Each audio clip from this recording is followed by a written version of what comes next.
Coisa boa. Bom tê-los aqui com a gente. Desejo do nosso coração que essa seja uma noite muito edificante para todos nós, especialmente para você que visita a Nova Canaã. 38 anos, essa igreja aqui, neste bairro, comprometida com a pregação do Evangelho, com a formação de discípulos. Então, tê-los aqui conosco sempre é, para nós, uma bem-aventurança, uma alegria. Deus é bom em nos conceder a visita de vocês. Quero pedir para que você abra o texto sagrado no livro do profeta Oséias. Nós faremos a leitura no capítulo 14, apenas o versículo 9. Oséias, capítulo 14, nós leremos o versículo 9 do texto sagrado. Mas se você encontrar aí Oséias, você vai lá em Daniel, que é mais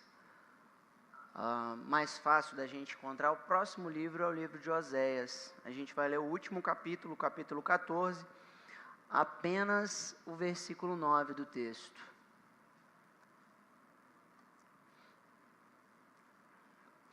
A gente vai ler esse texto e vai orar ao Senhor, pedindo por iluminação. O apóstolo Paulo ensina que as coisas espirituais só podem ser discernidas espiritualmente. Então, nós nos voltamos para Deus, não com sabedoria e intelecto humano, mas é pelo Espírito do Senhor. Então, por isso nós sempre, humildemente, pedimos ao Senhor por iluminação, por entendimento da palavra. A gente vai querer falar hoje sobre esse apelo final, como a gente tem aí no texto, um apelo final feito pelo profeta Oséias. A gente vai falar sobre um apelo diante do amor de Deus, que é o que esse livro traz para nós. Então está escrito, palavra de Deus: quem é sábio, que entenda estas coisas. Quem é prudente, que as saiba, porque os caminhos do Senhor são retos, e os justos andarão neles, mas os transgressores neles cairão. Quero te convidar a orar nesse momento. Por tua infinita bondade, Senhor Deus, por nossa maior necessidade, suplicamos, fala conosco. Dá-nos entendimento, compreensão da tua palavra, que se ouça aqui a tua voz e que a nossa resposta seja uma resposta positiva diante de ti, seja uma resposta de adoração, de prostração diante do Senhor e do que o Senhor tem a nos falar. Eu te peço isso, meu Senhor, junto desta igreja, em nome de Jesus. Amém. Bem, a mensagem mais comum em termos de evangelismo é baseada em João 3,16. Porque Deus amou o mundo de tal maneira que deu seu único Filho para que todo aquele que nele crê não pereça, mas tenha vida eterna. Quando nós pensamos em evangelismo, falar de Deus a alguém, não existe talvez uma forma mais comum entre todos nós que evangelizamos, senão o caminho do amor, senão falar do amor de Deus. E assim a gente ouve e tem mensagens do tipo: Deus te ama. Quantos de nós, ao querermos revelar acerca do conhecimento de Deus, começamos falando sobre amor, e o amor de Deus para as pessoas. Nós dizemos às pessoas que Deus as ama. E o que se espera do homem frente à história do amor de Deus? Quando nós falamos a alguém sobre o amor de Deus, por elas ou por aquela pessoa, o que nós esperamos como resposta frente a este grande amor? Ao amor de Deus que é revelado nas Escrituras. O livro de Oséias é um livro que conta a história do amor de Deus. A gente tem esse livro cerca de 750 anos antes de Cristo. Veja bem, a história, o calendário, ele é marcado pelo antes e depois de Cristo, certo? Nós hoje vivemos 2000 anos depois do Senhor Jesus Cristo. Então conta aí 700 anos, 750 anos antes de Jesus ter nascido, sido gerado do Espírito Santo no ventre da Virgem Maria, ele ter nascido, padecido sob Pôncio Pilatos, ter sido crucificado, morto, sepultado, subido aos céus. 750 anos antes da história do Evangelho, a gente tem um profeta, Oséias, contando essa história de amor. Então, o que a gente faz quando a gente fala de amor, do amor de Deus para alguém, não é novidade. Deus sempre quis revelar o seu amor, manifestar o seu amor aos homens, à humanidade. Esse é um propósito de Deus. E Oséias, o profeta, ele é enviado a pregar para um povo espiritualmente endurecido e desviado da palavra de Deus.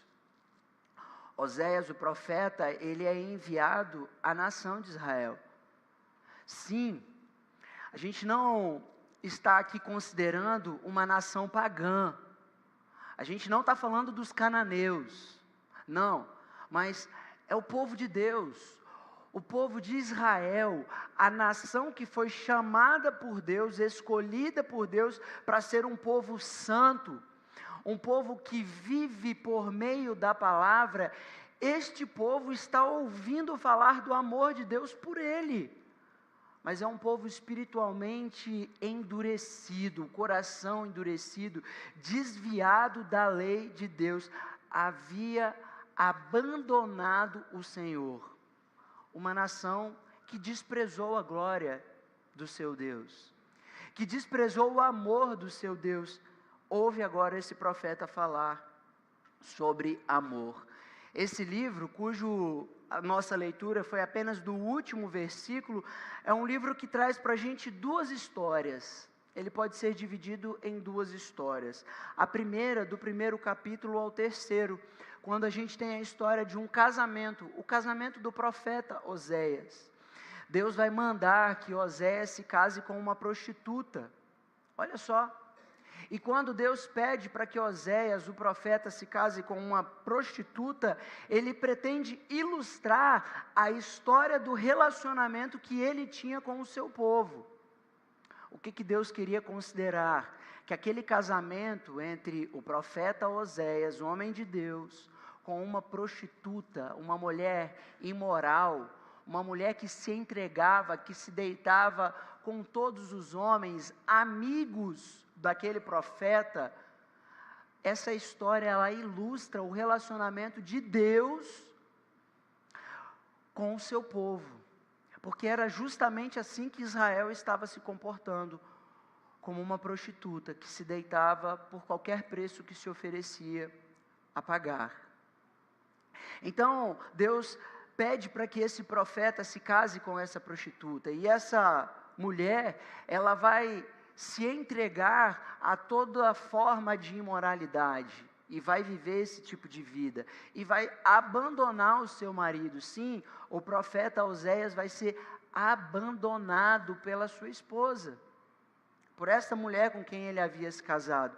E aí vem uma ordem de Deus ao profeta, no capítulo 3, dando a ele instrução, direcionamento sobre cada passo que o profeta deveria dar para poder trazer de volta a sua esposa, trazer de volta aquela mulher. Veja, uma mulher que o abandonou, uma mulher que se afastou dele para viver todos os seus prazeres, sendo infiel a ele. Agora o Senhor dá a instrução sobre cada passo que o profeta deveria dar, a fim de restaurar essa mulher, de trazer de volta essa mulher.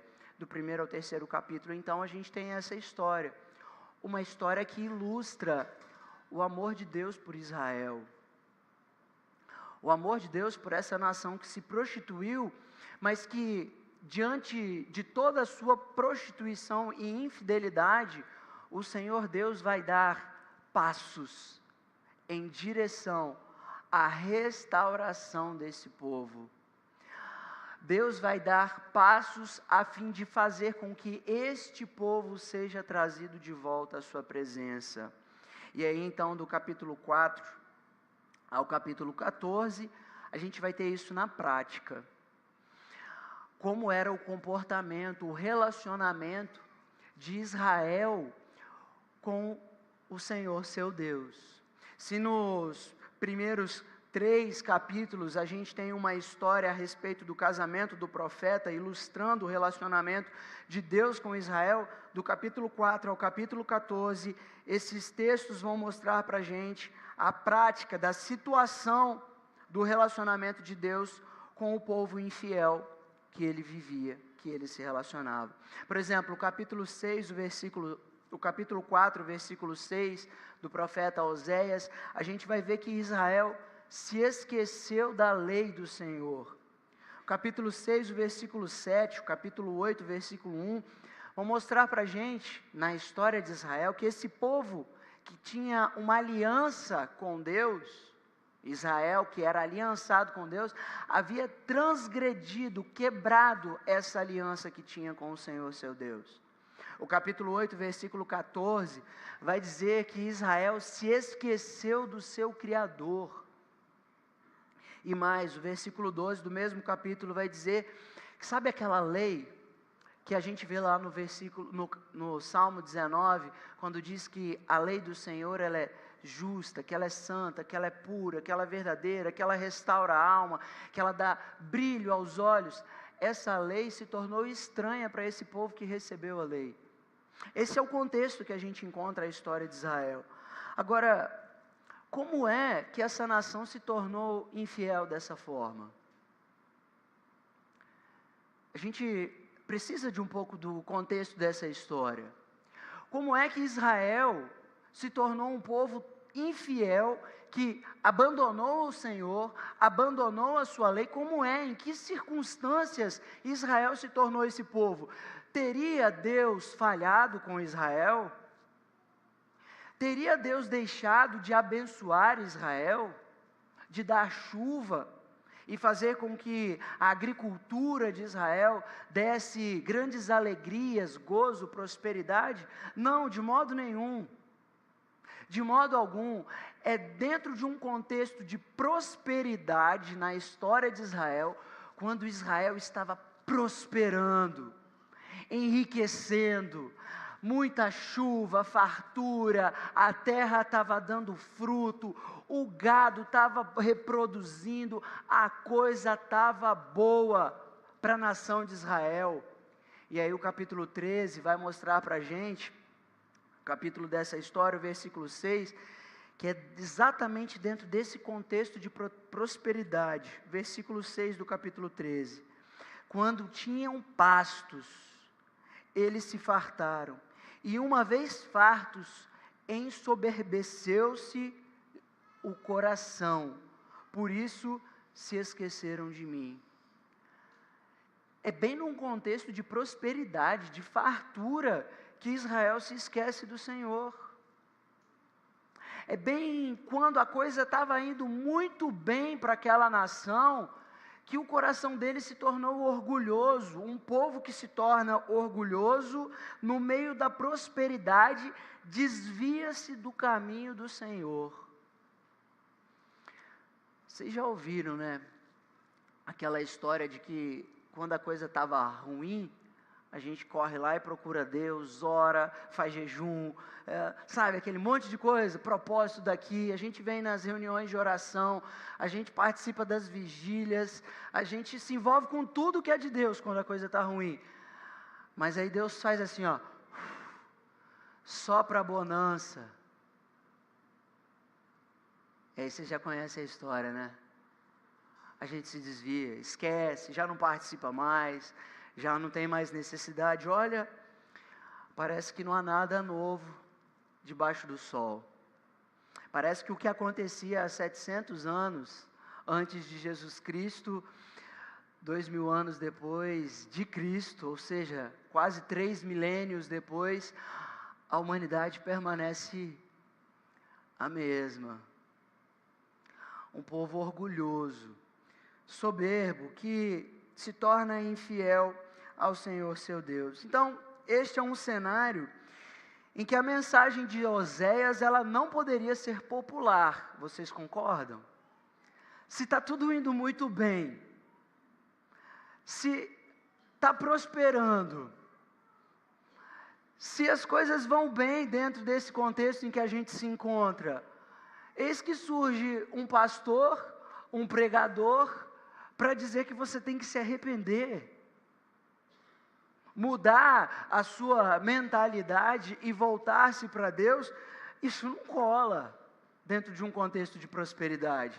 O capítulo 14, a gente tem exatamente o primeiro versículo, esse convite do pregador: volta, ó Israel, para o Senhor teu Deus, porque pelos teus pecados estás caído. Mas como assim? Se está tudo indo tão bem, os pastos estão verdejantes, as águas estão tranquilas. Eu me voltar para o Senhor, a gente precisa entender que a mensagem do profeta Oséias, ela não era uma mensagem popular, não era aquele tipo de mensagem que a gente ouve e fala assim: ah, que boa palavra, essa é a palavra de Deus para a minha vida, eu devo sim me arrepender. Não, essa não era uma mensagem popular, e é exatamente dentro desse contexto, de uma mensagem que não era popular àqueles que ouviam, que o povo permaneceu com o coração endurecido, que a história de Israel vai se manter exatamente dentro dessa mesma perspectiva, um povo que ouve uma mensagem dura para um contexto muito tranquilo, muito bom, de prosperidade. Israel permanece endurecido, sem dar ouvidos à voz do Senhor.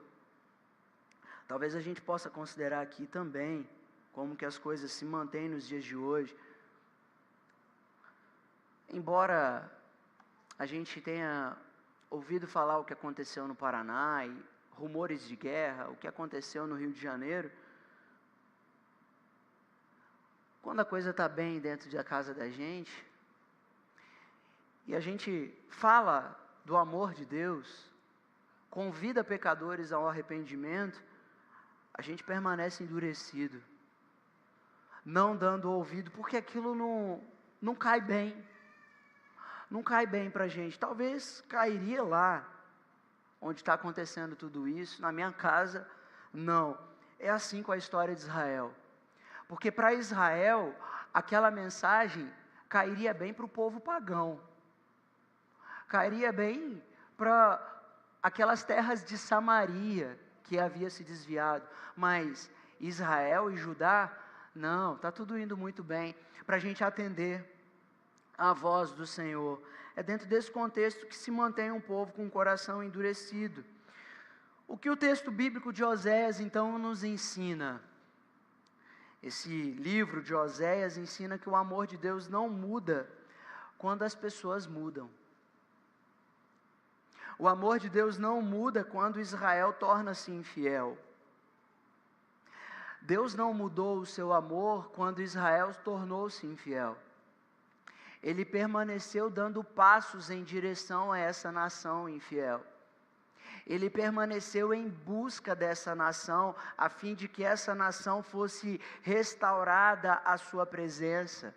O amor de Deus não muda quando o povo se torna infiel. Deus permaneceu amando Israel. O capítulo 11 mostra isso para a gente, o primeiro versículo. Quando Israel era menino, eu o amei, e do Egito chamei o meu filho. A gente vê isso também nesse mesmo capítulo, versículo 8. Como te deixaria, ó Efraim? Efraim é um nome também ligado a Israel, é um nome que se chama Israel. Como te entregaria, ó Israel? Como te faria como Admá? Como fazer-te um Zeboim? Meu coração está comovido dentro de mim, as minhas compaixões a uma se acendem. Isso aqui é Deus falando do seu amor por Israel, Deus falando do seu amor por essa nação que era infiel. Lembra da ilustração, por favor? Qual é a ilustração que nós temos nos primeiros capítulos? de um profeta casado com uma prostituta, que dá todos os passos para trazê-la de volta. É Deus mostrando que no seu íntimo, no seu interior, o seu amor não mudou mediante a infidelidade de Israel. No entanto, a gente se depara com um texto, conforme a gente vê o amor de Deus, a gente vê no capítulo 11 e no capítulo 14, esse que nós fizemos a leitura, o versículo 4, curarei a sua infidelidade, eu de mim mesmo os amarei, porque a minha ira se apartou deles. O versículo 8 vai dizer o seguinte: ó Efraim, que tenho eu com os ídolos, eu te ouvirei e cuidarei de ti, sou como cipreste verde, de mim procede o teu fruto. Deus falando que continua amando e cuidando dessa nação infiel. Agora, o que significa o amor de Deus e o cuidado de Deus por essa nação? Aqui entra um ponto que eu e você talvez não tenhamos tanto atenção em relação ao amor de Deus. O capítulo 9, versículo 9 vai dizer o seguinte: muito profundamente se corromperam, como nos dias de Gibeá. Gibeá, aqui, Oséias está lembrando, lá do tempo dos juízes, quando a gente tem, no finalzinho da história de Juízes, um levita que vai ter a sua esposa estuprada por vários homens, então ele vai cortar as partes do corpo daquela... Vê o contexto em que Israel está. Ele está aqui se referindo a esse tempo, e aí ele vai dizer: muito profundamente se corromperam, como nos dias de Gibeá. O Senhor se lembrará das suas injustiças e o quê? Castigará os pecados deles. Então vamos considerar o seguinte, tá? Quando nós estamos falando do amor de Deus e da história do amor de Deus, nós estamos falando de um Deus que ama, mas que não, porque isso aqui não é adversativo. Um Deus que ama e disciplina. Isso não é contrário ao amor de Deus. Um Deus que ama, mas castiga, que disciplina quem se desvia dos seus caminhos. Quero lembrá-los o que nós encontramos lá na carta aos Hebreus, se você puder abrir, Hebreus capítulo 12, o autor aos Hebreus vai considerar exatamente isso que nós estamos falando. Hebreus capítulo 12, o versículo 4 ao versículo 13, a gente tem o seguinte: exatamente o que acontecia a Israel, aqui sendo trazido na história e aplicado ao contexto. Ora, na vossa luta contra o pecado, aqui é o desvio da lei, a transgressão, ainda não tendes resistido até o sangue, e estáis esquecidos da exortação, que como a filhos discorre convosco. Filho meu, não menospreze a correção que vem do Senhor, nem desmaieis quando por ele és reprovado, porque o Senhor corrige a quem? A quem ele ama. O Senhor corrige a quem ama e açoita a todo o filho a quem recebe. É para a disciplina que perseverais. Deus vos trata como filhos. Pois que filho há que o pai não corrige? Lembrem-se, pais, um parêntese aqui, os filhos de vocês precisam ser corrigidos. Não pensem vocês que deixar os seus filhos sem a vara da correção, sem a disciplina, é a maneira de educar o coração dos seus filhos. A literatura sapiencial, a sabedoria bíblica vai dizer que se você deixar de disciplinar os seus filhos, você trará sobre o seu coração grande aborrecimento. Continuando a leitura, o versículo 8 nos diz: mas se estáis sem correção, de que todos se têm tornado participantes, logo sois bastardos, e não filhos. Ou seja, se não há disciplina, não há amor.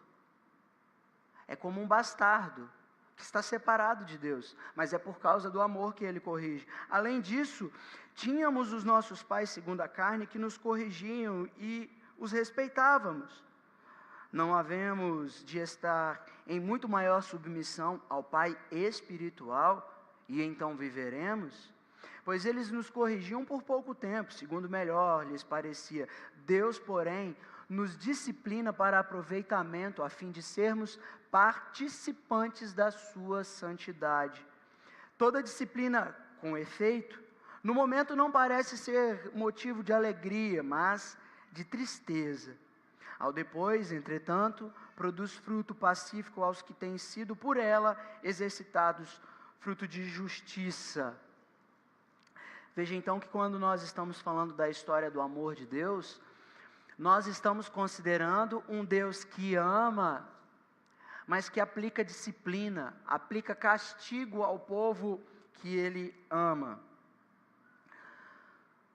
Israel, portanto, a nação de Israel, portanto, como um filho de Deus, recebe tamanha disciplina. E é sobre essa disciplina que nós vamos falar aqui, a partir do capítulo 14, o versículo 9.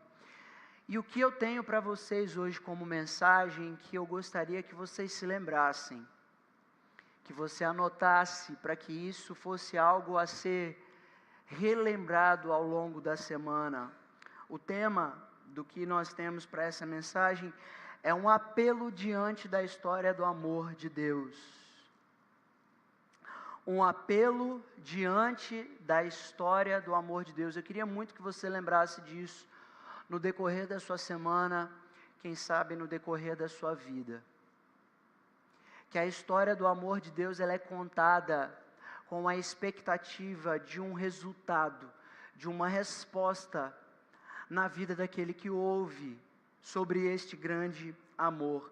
O capítulo 14, o versículo 9, a gente tem um apelo final, um apelo a entender, um apelo a saber e um apelo a andar. O que nós concluímos que o profeta Oséias não era presbiteriano, que ele fazia apelo, não é isso? Para quem conhece denominação sabe que presbiteriano não é muito comum fazer apelo, né?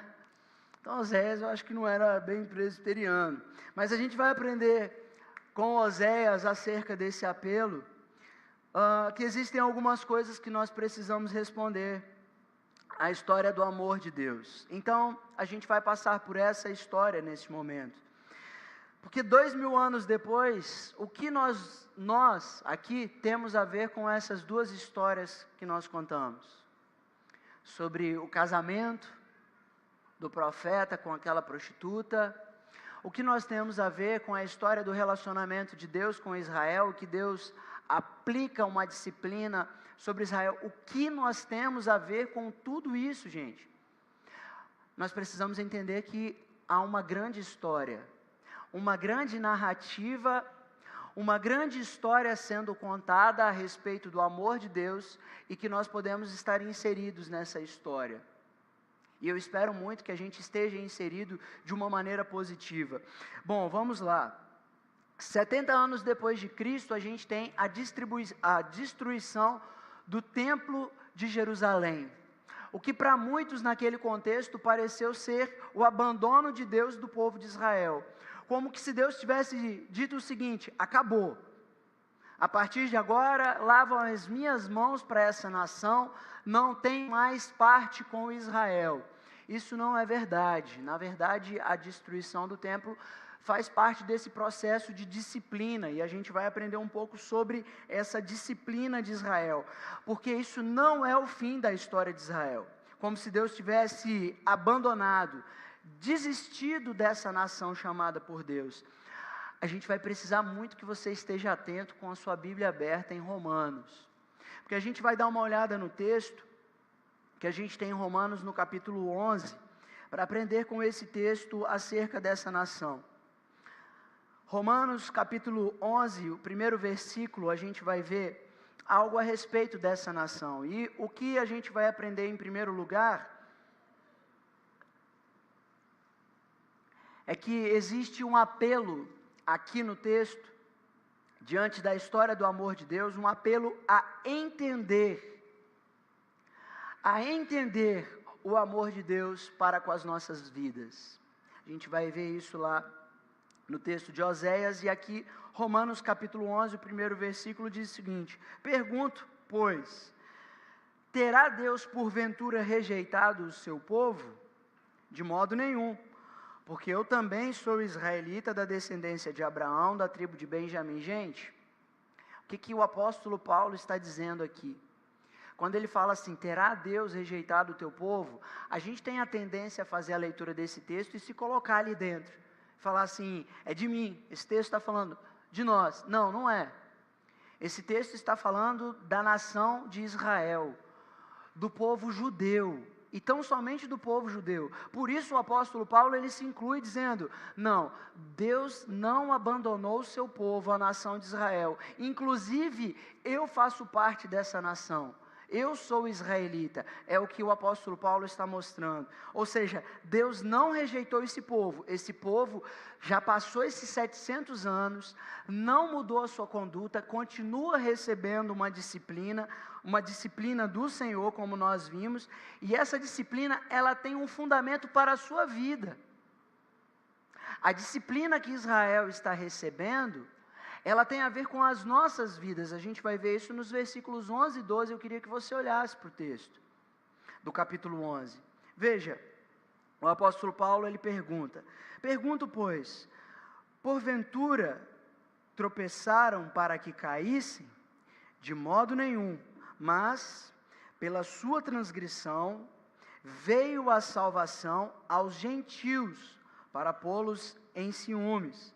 Ora, se a transgressão deles redundou em riqueza para o mundo, e o seu abatimento em riqueza para os gentios, quanto mais a sua plenitude. O que o apóstolo Paulo está ensinando aqui é que a disciplina que o povo de Israel está recebendo é o espaço em que Deus está chamando os gentios, aqueles que não são da descendência das 12 tribos de Judá, os gentios, os pagãos, as nações que não são a nação de Israel. Ou seja, esse texto está fazendo menção a esse tempo da história, um tempo em que eu e você estamos vivendo, porque ao passo que Deus castiga Israel, dando a Israel todo esse tempo de aflição e de sofrimento, afastado de Deus, afastado do templo, sofrendo todos os vexames que sofreu ao longo dos impérios da Assíria, do Império Romano, entre outros. Até hoje a história de Israel se mantém como um povo que não se firmou. Essa é a condição que Israel ainda se encontra. Esse é um período para o qual a palavra de Deus vai ser anunciada não apenas para Israel, mas para os gentios, o que inclui a minha e a sua vida. Então a gente está falando de 700 anos antes de Jesus, quando Deus estava anunciando que aquele povo receberia uma disciplina por causa da sua dureza de coração, e aquilo tinha a ver conosco hoje. Tinha a ver com as nossas histórias hoje. Porque não fosse de tal modo, eu e você, como um povo que não pertence às linhas judaicas, nós não seríamos chamados povo de Deus. E é justamente nesse contexto em que Deus vai pegar um profeta, Oséias, que vai se casar com uma prostituta, e ele vai ter filhos, e esses filhos vão ser chamados, não meu povo, chamarei aquele que é chamado de não meu povo, de meu povo. A promessa de que aqueles que não eram povo de Deus, agora seriam inseridos na história do povo de Deus, para se tornarem também o povo de Deus, o povo da aliança. A gente tem então o amor de Deus se manifestando a nós. Nós não tínhamos a ver com essa história. É a nação de Israel que foi chamada, foi Abraão que foi chamado. A promessa de uma descendência para Abraão é uma promessa que da sua linhagem aqueles se tornariam filhos de Deus, o povo de Deus.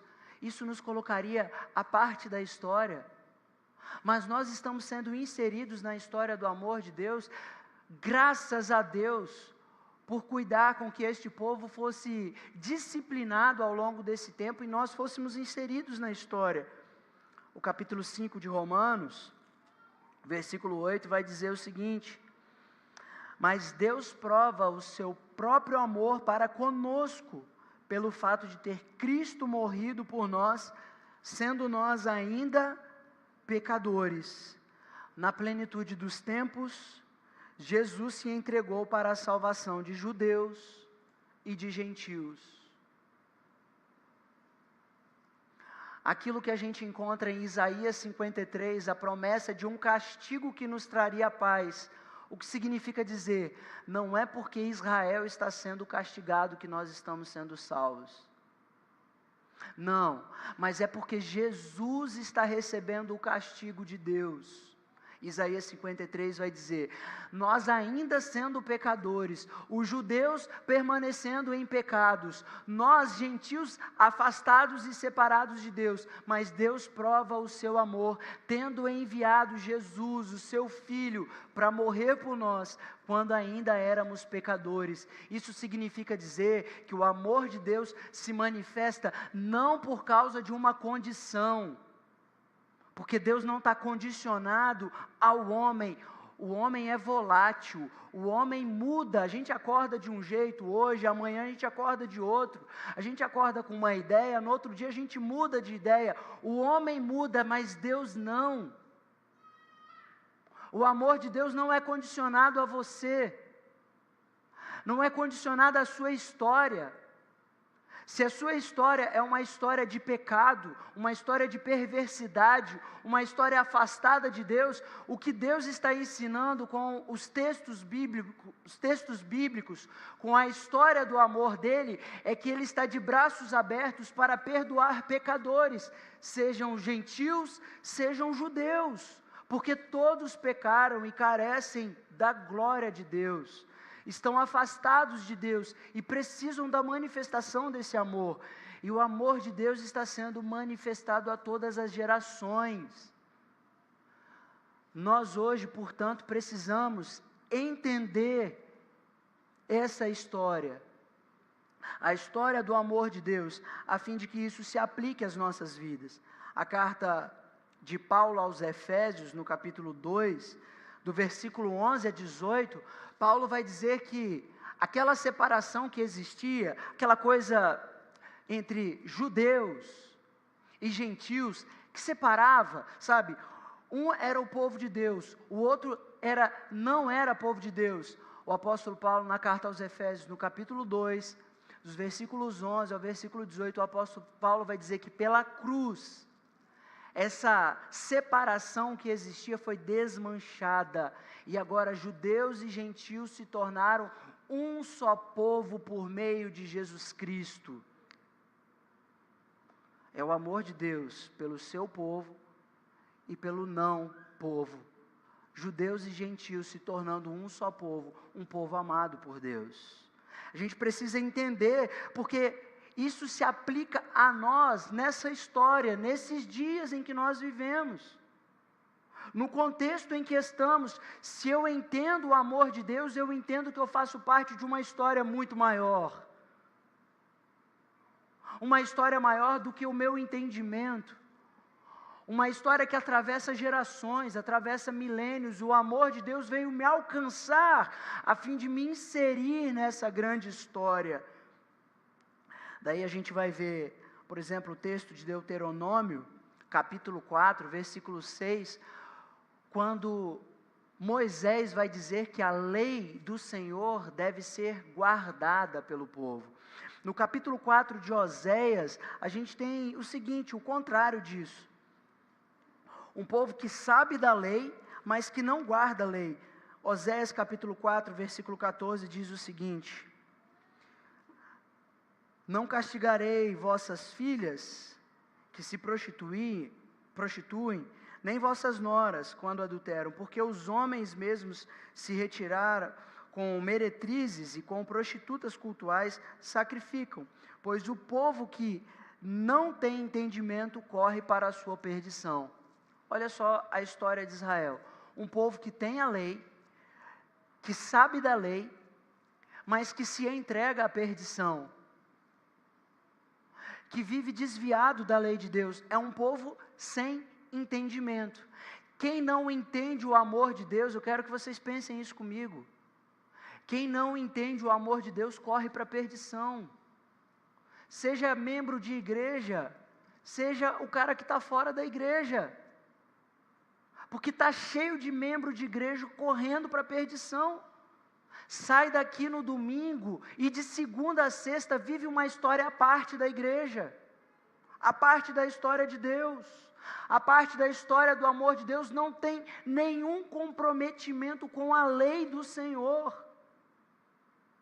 O que significa dizer que entender o amor de Deus me insere nessa história como um participante dessa grande história, a história do amor de Deus. Então, saber a lei de Deus, vir aos domingos na igreja e aprender essas coisas, é mais do que ter informação. É muito mais do que ter informação. Nós estamos falando da habilidade de entender o que precisa ser feito frente a essa grande história de amor. Você entende o amor de Deus? Você sabe o que você precisa fazer frente ao amor de Deus? É sobre isso que nós estamos falando. Quando o profeta Osés, no capítulo 14, diz assim: quem é sábio, que entenda estas coisas. Você entende o amor de Deus?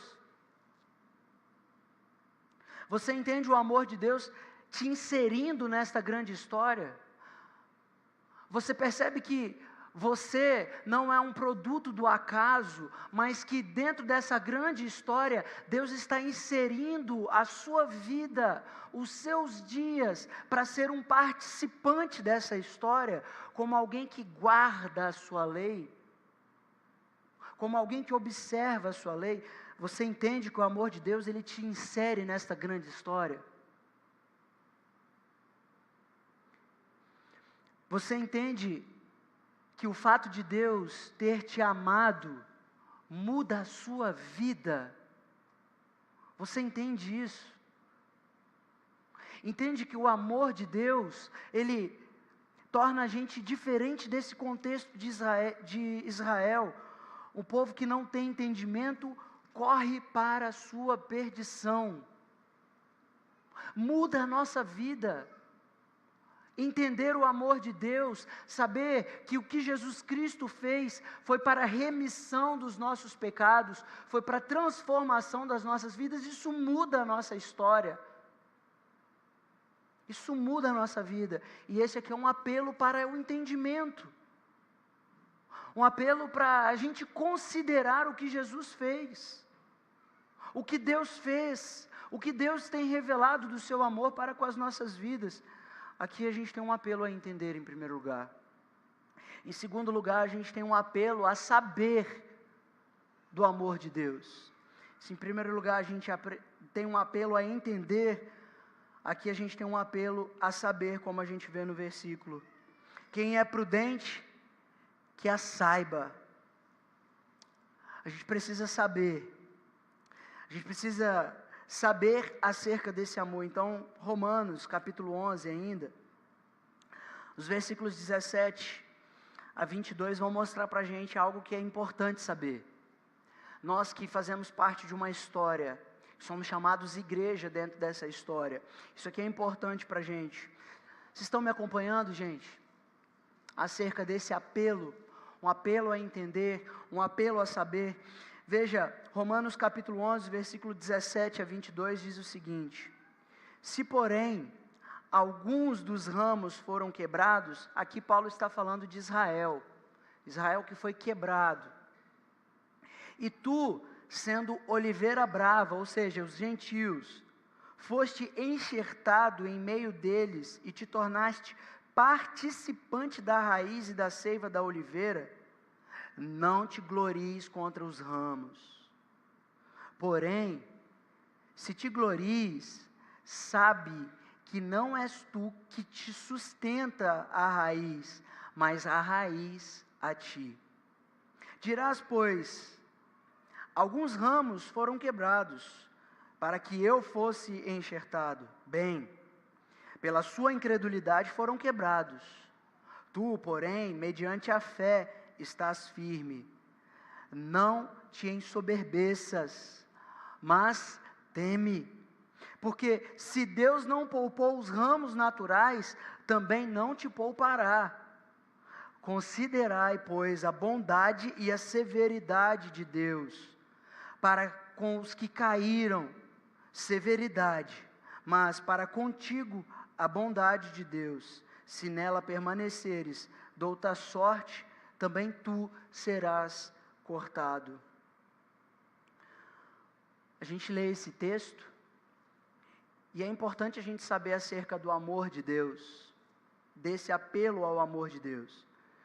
Que os gentios que agora se unem a este corpo, que vão ser tornados povo de Deus, chamados igreja ou novo Israel, o novo povo de Deus que é formado, os gentios estão sendo alertados quanto ao procedimento que devem ter.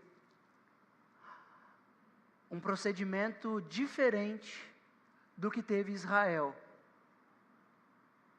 Lembra que a gente leu lá no capítulo 13, versículo 6, que o povo de Israel se tornou orgulhoso? Qual é aqui a exortação, o alerta que Deus, o apóstolo Paulo, está fazendo à igreja do Senhor, a nós nos dias de hoje?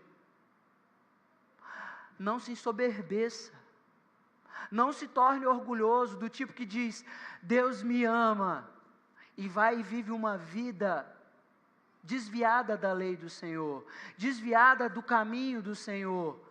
Não se ensoberbeça. Se as coisas estiverem indo bem para você, igreja, se tudo estiver indo bem, a sua prosperidade, os seus prazeres, a sua alegria, não se torne orgulhosa, mas permaneça atenta e vigilante, teme a Deus,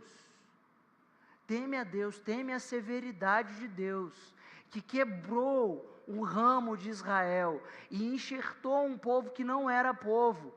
Se esse povo, que é chamado igreja, não andar de acordo com os preceitos do Senhor, que esse povo tema o Deus que também é severo. A gente evangeliza dizendo, Deus te ama. Mas o fato de Deus amar não significa dizer que aquele que é amado por Deus vai viver uma vida orgulhosa, soberbo, como quem pode viver e desfrutar dos seus próprios prazeres sem que observe a lei do Senhor. Oséias, capítulo 4, o versículo 1, primeiro versículo do texto de Oséias, do capítulo 4, diz o seguinte: ouvi a palavra do Senhor, vós filhos de Israel, porque o Senhor tem uma contenda com os habitantes da terra, porque nela não há verdade, nem amor, nem conhecimento de Deus. Não há verdade, nem amor, nem o quê? Conhecimento de Deus. Se estas coisas não se apresentarem na igreja, que a igreja tema e trema, porque é uma contenda com o Senhor. Se não há amor, se não há verdade, nem o conhecimento de Deus, nós precisamos pensar a respeito da igreja. Em nosso tempo, o evangelismo assumiu um caráter extremamente sensorial. A gente vive dizendo às pessoas, Deus te ama. E nós anunciamos essas coisas, como se a mensagem do tipo Deus te ama, ela produzisse algum tipo de sensibilidade à pessoa que está endurecida. Não produz. A gente precisa contar a história do amor de Deus, de um Deus que revela o seu amor, castigando o seu povo, trazendo um povo para ser o seu povo, para viver uma nova realidade, uma realidade comprometida com a lei de Deus. Meus irmãos, o que é preciso saber então? O apelo a se saber. Quais são as lições que vocês têm aprendido com a história do povo de Deus? Que lições você tira para a sua vida? Porque o texto de Oséias, no capítulo 14, nesse apelo, ele fala, quem é prudente, que a saiba. Que lições vocês tiram da história de Israel? O apóstolo Paulo está trazendo essas lições para a gente, dizendo assim: você que viu o que aconteceu a Israel, saiba e tema. Esteja atento, vigilante. Que lições nós aprendemos com essas histórias? Veja, a história de uma adúltera, não é isso?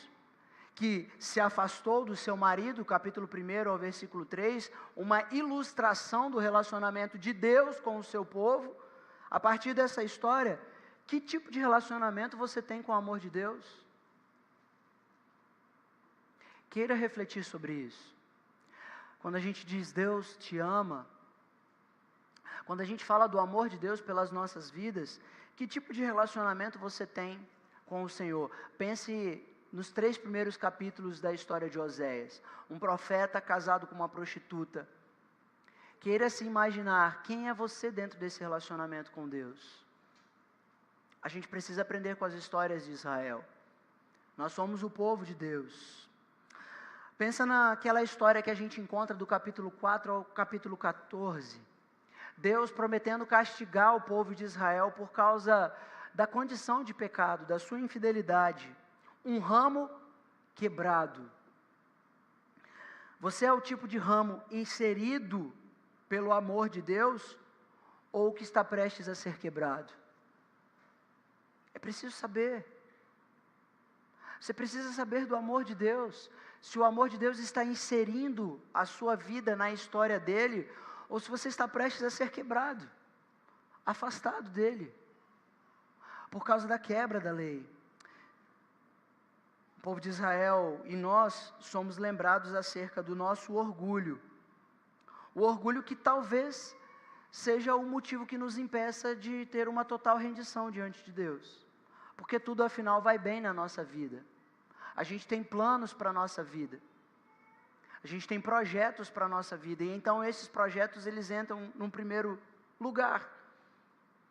Queira considerar a história do amor de Deus. E sabendo o amor de Deus, que você pode ser inserido nessa grande história. Em terceiro e último lugar, a gente vai aprender que o profeta faz um apelo, além de um apelo a entender, um apelo a saber, um apelo a andar, como a gente vê, a andar nos caminhos do Senhor, caminhos que são retos.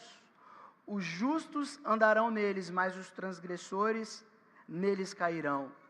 Deuteronômio capítulo 8, versículo 6, capítulo 10, versículo 2, vão mostrar que a lei de Deus deve ser observada pelo povo de Israel. E aí, a palavra caminhar, ela sempre vai estar ligada à lei do Senhor. Em que sentido? Vai dizer assim, que o povo de Israel deveria andar nos caminhos, ou andar na lei de Deus. O que é caminhar? O que é andar na lei de Deus?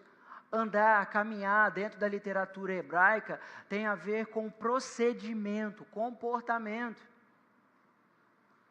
O que significa dizer que andar aqui, ou caminhar de acordo com a lei de Deus, tem a ver com ter o meu comportamento, os meus procedimentos, moldados pela lei do Senhor. E aqui quando a gente encontra em Deuteronômio essa palavra, a gente precisa entender que não se trata de um bom conselho, tá? Não é um bom conselho do tipo assim, a palavra de Deus ela é boa, ajuda a gente em algumas coisas. Se a gente obedecer é bom. Não é um bom conselho. Não é uma boa ideia. Não é sabedoria. É a lei do Senhor. É a palavra do Senhor. É Deus falando. É tornando isso daqui regra de fé e de conduta.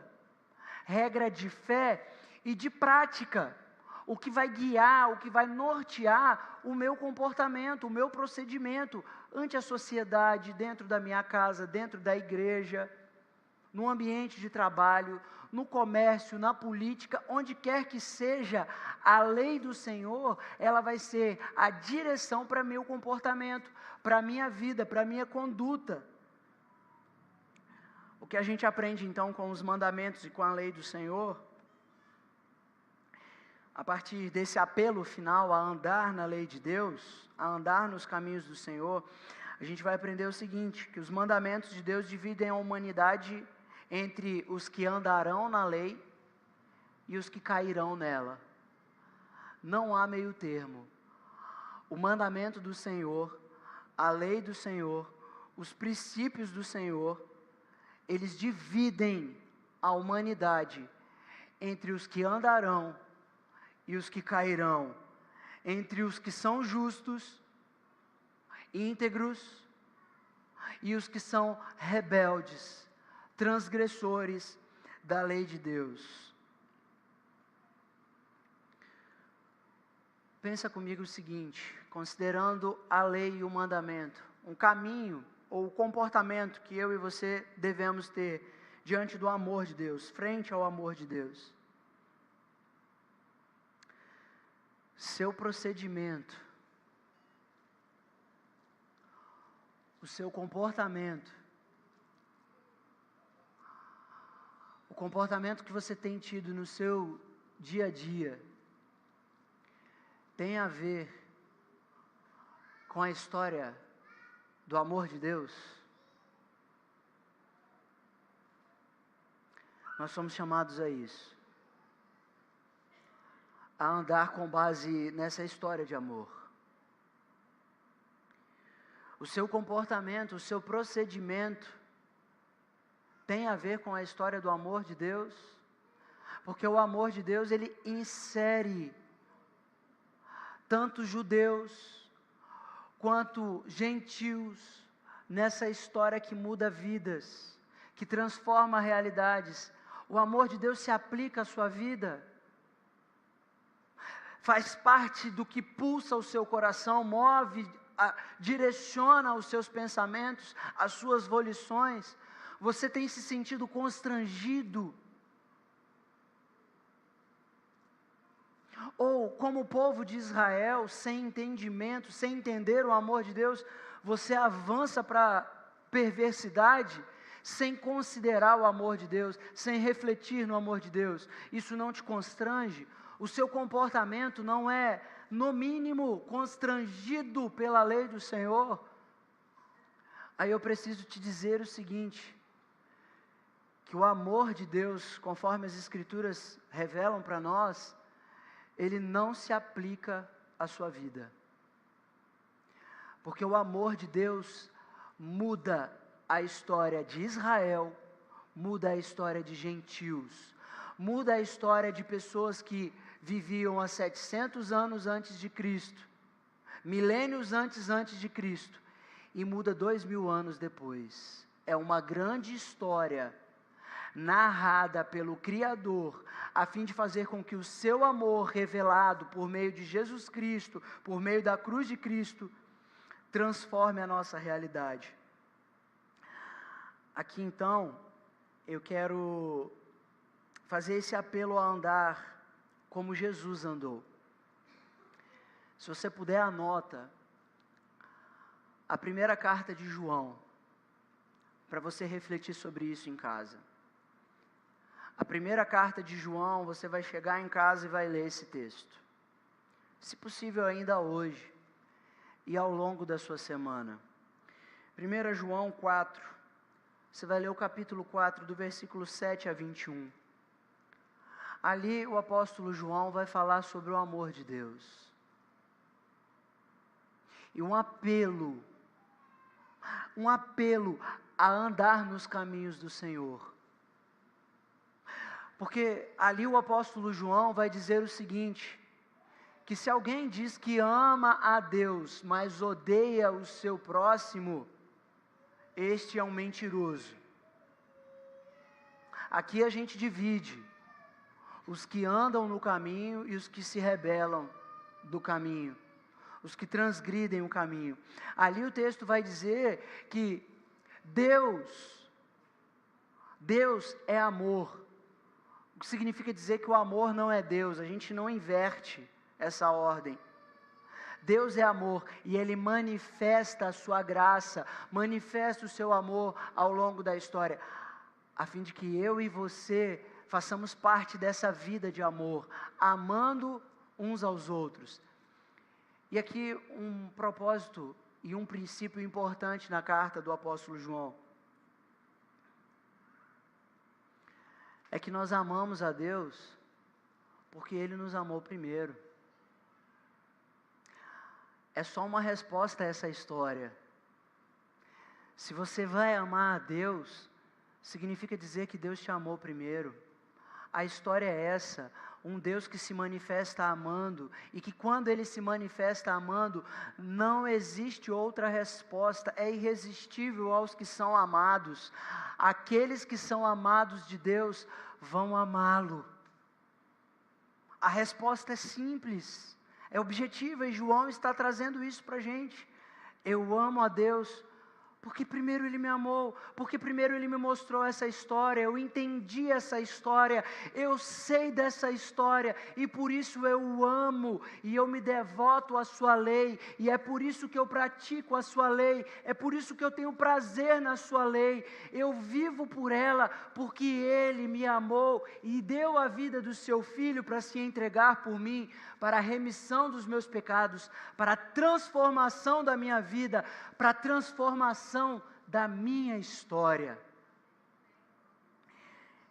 Concluímos que frente à história do amor de Deus há um apelo. Frente à pregação do Evangelho, ao evangelismo, quando se diz Deus te ama, nós concluímos que frente à história do amor de Deus há um apelo a entender que este amor é algo maior do que uma simples informação,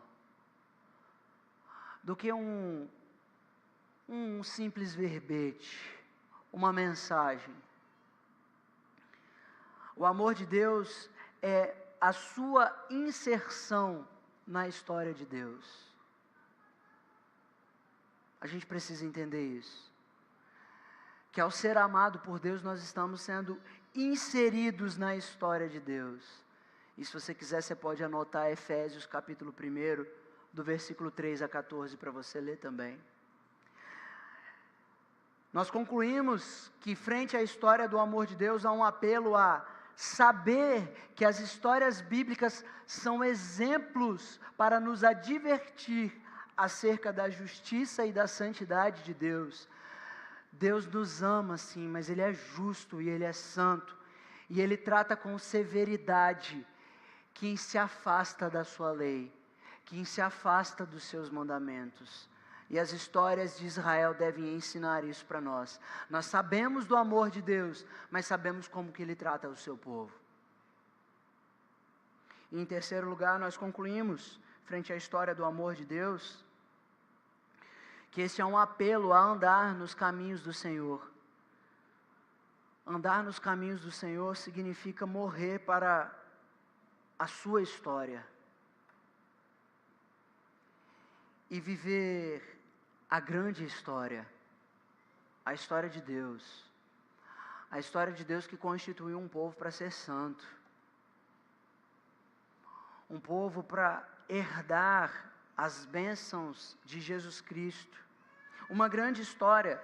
Paulo, você pode anotar Gálatas 2:20, quando Paulo diz: já não sou eu quem vivo, mas é Cristo que vive em mim. É outra história, já não é mais a história de Paulo, não é a história de Filipe, não é a história de Tiago, não é a história de Cleiton, de Lara, de Maria Rita, de Adilson, de Tom, não é a história da igreja presbiteriana, não é a história da igreja presbiteriana Nova Canaã, é a história de Deus, do amor de Deus, que está transformando a nossa vida, transformando a nossa história, inserindo-nos nessa grande história. Por isso já não somos mais nós que vivemos pelo nosso próprio desejo, pelo nosso amor, mas nós vivemos a partir da história de Jesus, a partir da vida de Jesus, a partir do sacrifício e ressurreição de Jesus. É uma nova realidade, portanto. O amor de Deus se manifesta transformador da história de uma humanidade caída, mudando a nossa vida de transgressão em uma vida de obediência, amor e temor a Deus. E como eu estou falando de história desde o princípio, essa história ela tem uma consumação. Essa história tem uma consumação e nós cantamos isso do começo ao fim aqui hoje. Maranata, ora vem, Senhor Jesus.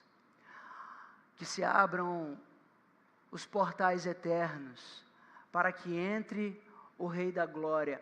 A consumação dessa grande história é com a vinda de Jesus. Lembra que eu falei que os mandamentos dividem a humanidade entre os justos e os rebeldes, os que andarão na lei do Senhor e os que tropeçarão nela? A pergunta que eu faço para a gente concluir é: em que lado da humanidade você será encontrado no dia da vinda de Jesus? Se os portais eternos se abrirem agora, em que lado da humanidade você será encontrado? Nós cantamos isso. A gente precisa entender o que a gente canta, saber o que a gente canta e andar de acordo com aquilo que a gente canta. A gente precisa entender o amor de Deus, saber a respeito do amor de Deus e andar de acordo com o amor de Deus, para que no dia da consumação dessa grande história, a gente ouça da parte daqueles que andaram no caminho as seguintes palavras: vinde, benditos de meu Pai. Entrem, desfrutem do grande amor e da grande história que se faz eternamente em minha presença. Quero te convidar a orar, se você puder, coloque-se de pé. Em que lado da humanidade você será encontrado? É importante saber que você seja encontrado no lado daqueles que amam o Senhor, porque primeiro foram amados. Que o seu coração entenda o amor de Deus, o sacrifício de Jesus, e daqui, hoje, você se disponha a andar no caminho. Eu queria fazer as vezes do profeta Oséias e fazer esse apelo a você. Sim, queria fazer um apelo hoje a você que entende o amor de Deus, a você que sabe da severidade de Deus, a você que assume um compromisso de andar no caminho do Senhor, a posicionar-se diante de Deus. Vê que aqui a gente não precisa de nenhum fator emocional. Tudo que Oséias está chamando tem a ver com razão, com entendimento. Entender, saber e andar. Eu queria convidá-lo a vir aqui à frente para orar comigo. Se você entende, se você sabe disso e assume esse compromisso de andar nos caminhos do Senhor e quer se posicionar de tal modo, eu quero te convidar para vir aqui. De uma maneira significativa, simbólica, você vem para que a gente ore ao Deus que nos ama. Eu estou aqui como alguém que tem entendido, alguém que tem aprendido e que assume esse compromisso. Pode tomar lugar aqui, pode subir, fiquem à vontade.